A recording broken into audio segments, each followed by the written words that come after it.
oxygen around our body.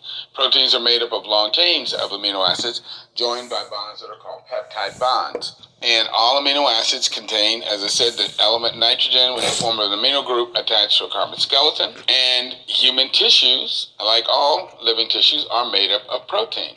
So tissues as different as the clear cornea covering our eyes, the iris muscle that forms our pupil, the white sclera, the hair of our eyelashes, the cartilage in our nose, or the proteins in our skin, all made up of protein. And so what you can see is that protein is an amazing substance because just based on the differing ratios of amino acids, you can make materials as different as hair and the clear cornea. I mean, it's really incredible. Just the idea of how you utilize protein can be compared to how you build a house.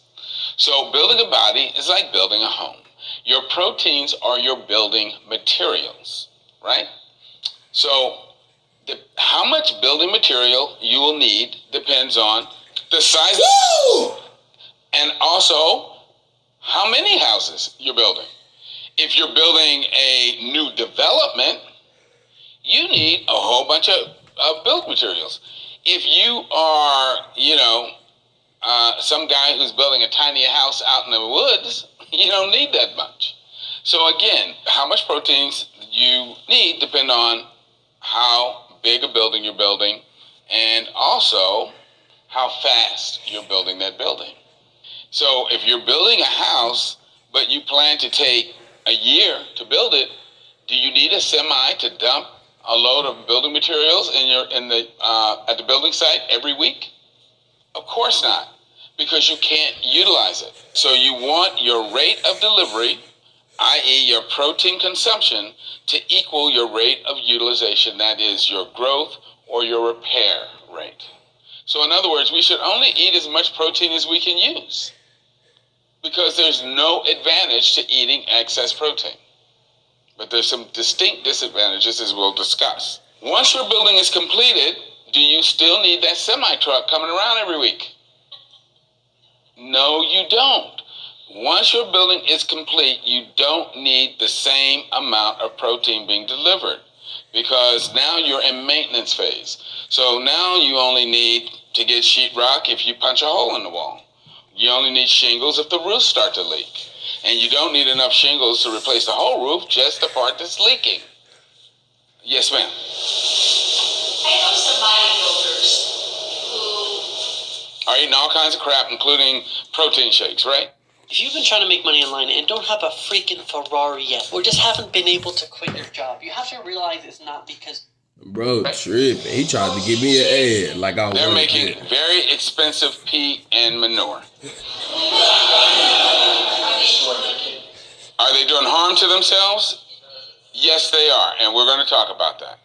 Yes, that is not good, because you're not using it as protein and you are doing potential harm to your body.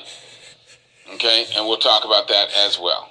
Well, if you continue delivering building materials to a completed building, this is what you end up with. And an organic pile of rubble is a tumor. That's why people end up developing these things like lipomas and uterine fibroids and cysts in the breast and skin tags and skin growths, because they're delivering stuff to their body that the body really can't use, and it stimulates the body to form these benign tumors. But it can get worse than that, because you can get bizarre additions. And those are your cancers. And all of these things have been connected to and associated with excess intake of protein, particularly animal protein. And let's talk about why that is. All right, well, this is just a picture of a number of different proteins and enzymes. There are 20 different amino acids. Forge, I've got the answer.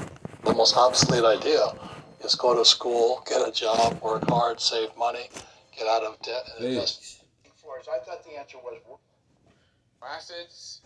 All proteins, both animal and plant proteins, are made up of the same 20 amino acids. The differences are the differences in relative amounts. And humans have the enzymes to make all but 8 of the 20 as adults, and those 8 are what are known as the essential amino acids. The essential amino acids for humans are tryptophan, valine, methionine, isoleucine, threonine, lysine, leucine, and phenylalanine.